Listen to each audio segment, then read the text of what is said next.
So hello, what's up mga ka-J-Vlog? Welcome ulit for another content and for today's content. Ayan, full review na rin natin finally ang isa sa pinakasulit na smartphone na nilabas ni Nubia ngayon 2026, which is a Nubia V80 Max. So tara, pag-usapan natin.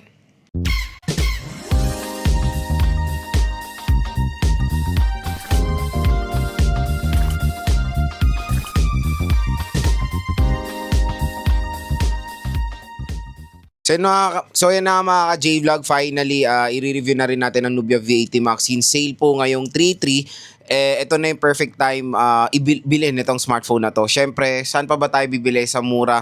Dito lang, tap nyo yung video, meron pong link dito ng Nubia V80 Max, mura at bagsak presyo lang dyan ang smartphone na to. Dyan po bumili kayo ng smartphone dahil meron pa po kayong special discount na makukuha bukod po doon sa sale price niya sa online. Meron pa additional discount kayo makukuha pag dito kayo bumili sa ating link. Dahil yan po ay pala collaboration ng YouTube Shopping at ng online platforms. And no worries, official store po ni Nubia yan at minsan may mga link ako nilalagay dyan ng mga official third party na mga tindahan like yung mga nakikita nyo sa mall. Okay, so again, lahat po ng link na yan, legit po yan. Wala naman akong trip na maglagay ng hindi legit kasi dyan din naman po ako bumibili. Okay, so para yan sa mga consumers natin na gusto makatipid or makakuha ng malaking discount ngayong payday kasi sobrang hindi perfect fit yung SRP neto kung bibili nyo sa mall, dito na lang kayo bumili, mas better. Again, itong Nubia V80 Max, usually pag nasa mall, pwede nyo makuha ng 6,500, ganon. Pero dito sa online, pwede nyo makuha ng 5,000 pesos, diba? Napaka-solid. At ang laki na makukuha yung discount. Hindi na kayo pupunta sa mall, hindi na kayo ma-hassle. Order nyo lang sa bahay, tapos darating na rin sa inyo yan ng very, very safe. Okay?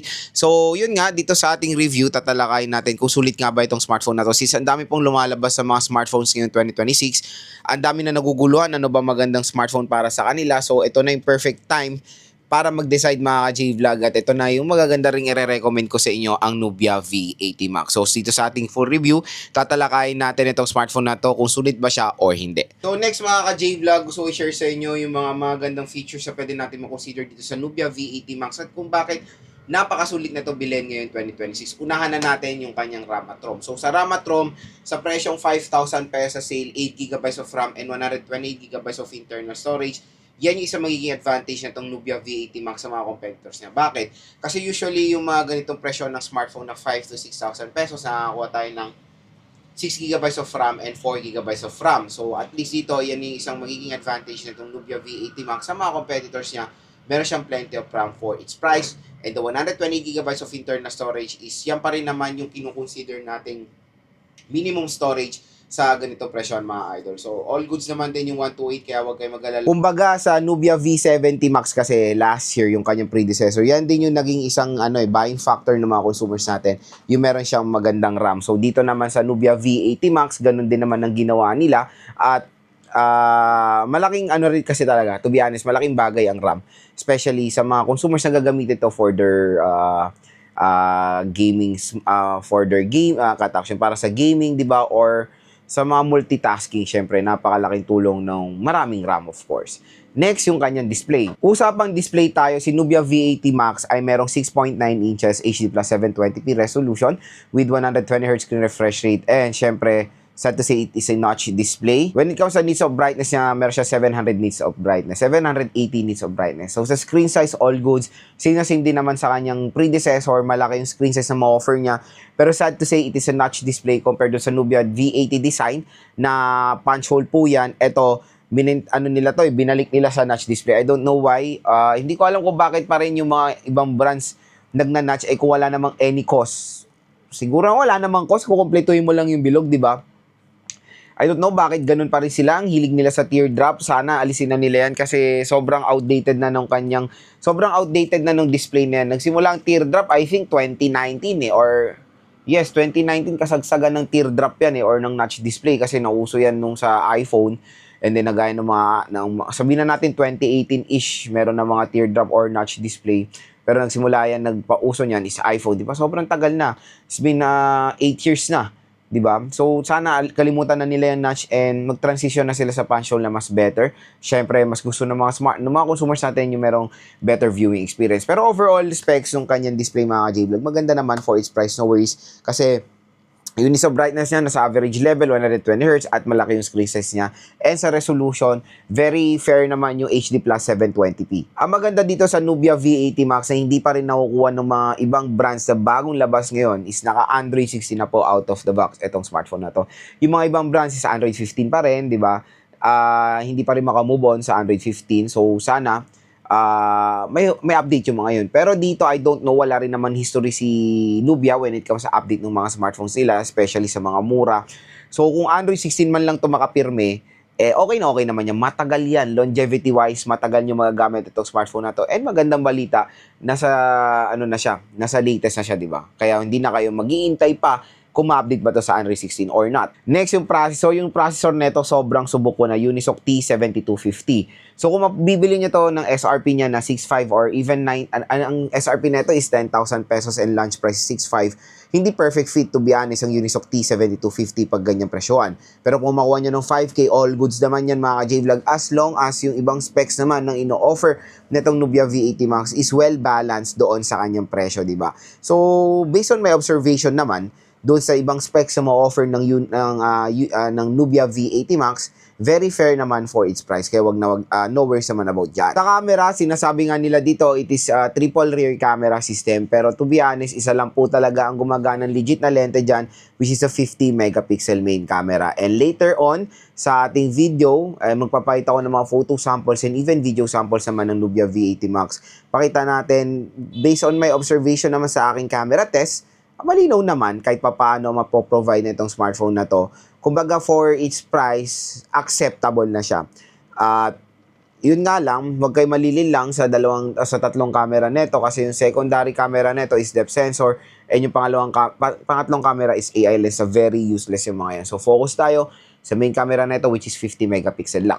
The front camera is all goods naman, malinaw naman, 16 megapixel siya. Ang maganda pa dito sa Nubia V80 Max, kunyari makulangan kayo ng storage, expandable naman ng kanyang storage via micro SD card up to 1 terabyte naman. The volume, sad to say, it is a single speaker, pero meron siyang konting level up ng booster, audio booster siya up to 200% volume.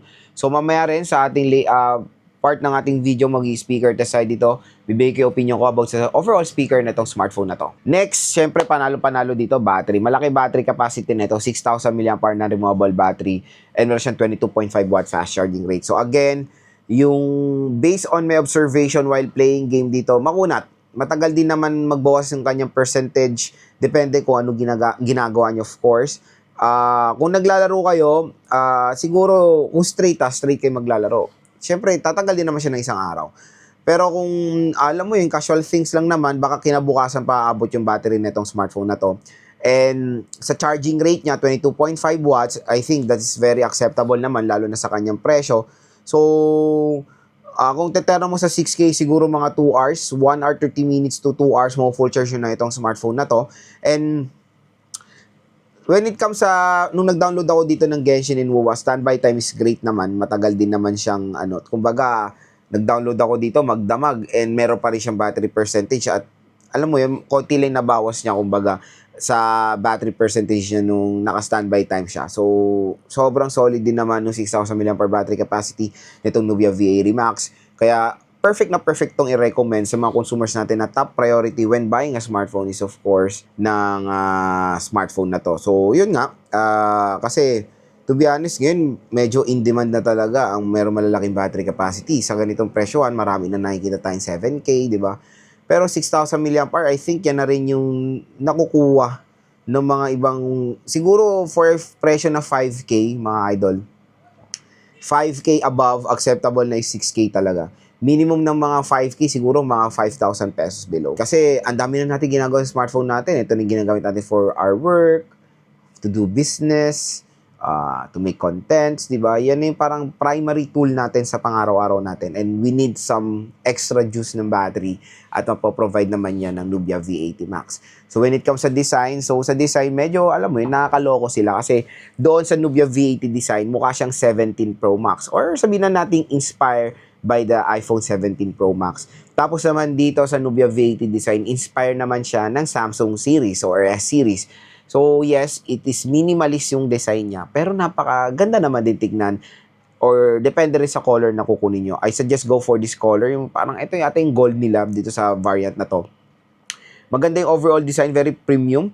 And again, hindi po siya slim smartphone at mararamdaman nyo yung pagka 6K mAh battery capacity na itong smartphone na to. The good thing dito sa Nubia V80 Max is meron siyang IP64 water and dust resistant, so meron siyang protection sa tubig na perfect gamitin for navigating. Pero again, hindi po siya pwede ma-submerge, pwede lang po siya matalsikan ng tubig with certain kind of pressure. So again mga ka-J-Vlog, yan yung mga nagustuhan ko so far. And of course, yung mga cons din itong Nubia V80 Max. And hopefully nakatulong ito sa inyo sa inyong buying decision when it comes dito sa smartphone na to. So yan, explore natin yung design at build quality nitong si Nubia V80 Max. As you can see, napakapulido ng build quality nito. Sobrang ganda. At yun nga, since dun sa V80 design, very identical siya sa iPhone 17 Pro Max. Ito, very identical sa S-series ng Samsung. Ayan, yung ganitong camera module, di ba? So, mukha siyang plus version ng Samsung. At ang ganda nung pagka-design niya, especially itong color gold na to. Parang cream gold siya. And matte finish siya overall. Triple rear camera setup. Pero in reality, isa lang talagang gumagana ng camera dyan. Which is itong nasa taas, yung main camera niya. Meron tayong flash dito. Hindi po siya manipis ha. May katabaan nitong smartphone na to. Tapos sa right side nandito yung ating power button and yung volume rocker. Sa taas naman ng smartphone is the microphone. Sa left side is SIM tray. Sa baba naman is a 3.5mm headphone jack, microphone, Type-C port at yung speaker grills niya. Sa bibili nitong smartphone na to, good news, meron na po siyang pre-installed na screen protector out of the box. 6.9 inches display, HD plus 720p resolution. Ito si Nubia V80 Max. So, hindi naman siya, mabigat. Pero medyo may katabaan lang siya. At naka 120Hz screen refresh rate din itong smartphone na to. Okay na okay for me yung aspect ratio niya pahaba. Kumbaga, ang dami nyo makikitang content pag nag-scroll kayo sa social media. So, next, explore natin yung camera app ni Nubia V80 Max. So, nandito tayo sa camera niya. Meron tayong 3x zoom hanggang 10x digital zoom po tayo dito sa smartphone na to. Meron tayong portrait mode for background blur, 50 megapixel for more high definition photos. Itong camera family na to ay may iba't ibang mode niya. Meron tayong time lapse, pro mode, panorama, dual capture and monocolor. So itong dual capture yung pwede niyo pagsabay yung rear at front facing camera habang nagvi-video. So sa video naman ang pinaka-max resolution niya is Full HD 1080p 30fps at meron tayong night mode for low light shot. Nagpakita na ako ng photo samples ng night mode nito, napakalinaw mga idol. Sa front facing camera, syempre ang pinaka-importante dito is yung beautification din. Tingnan natin, ayan, meron tayong beautification dito sa front facing camera. Video naman for pinaka-max resolution is Full HD 1080p rin, 30fps. Meron tayong portrait mode for background blur.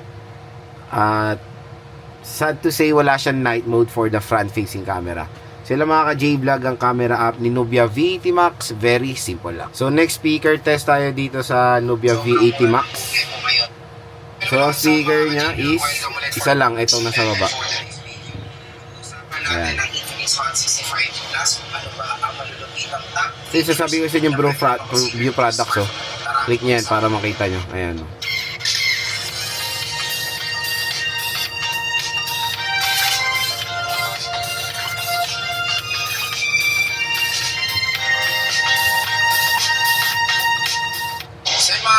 So yung mga J-Vlog, naghahanap pa kayo ng isang mura at bagsang presyo na 5G smartphone today, meron ako masasuggest sa inyo which is yung Infinix Hot 6.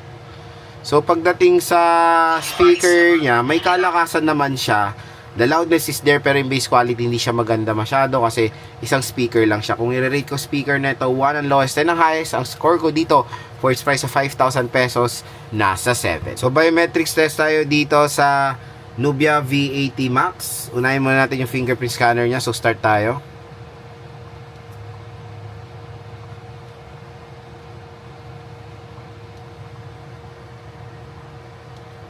So pagdating sa fingerprint scanner, fast and accurate naman.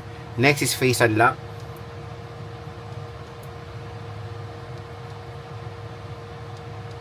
Pagdating sa face unlock, fast and accurate din.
J-Vlog ang ating full review dito sa Nubia V80 Max. So hopefully po nakatulong itong mga sinabi ko sa inyo kung nagde-decide kayo bumili nitong smartphone na to. Again, itong smartphone na to binili ko sa online. Dito yan sa top nyo yung video, lalabas yung view products. Nandiyan po yung official link ng Nubia V80 Max. Diyan na kayo bumili sa online dahil po, pag bumili kayo dito sa ating video, meron pang special voucher na naghihintay sa inyo up to 1 to 2,000 pesos off. Additional discount yan bukod sa sale prices sa online. Napakalaking tulong po sa mga consumers natin. No worries, official stores yan. At dyan din ako bumibili kaya walang scam dyan. At for me, kung ako tatanungin definitely, napakasulit ng Nubia V80 Max. Marami rin siyang specs na ma-offer for a price tag na 5,000 pesos. Napakasulit i-purchase ngayon 2026. Kaya ano pang hinihintay nyo hanggang sale? Hanggang may stock pa po ang Nubia V80 Max. Grab yours now dahil itong smartphone na to ay paniguradong kumbaga when it comes sa top budget smartphone, isa to sa marerecommend.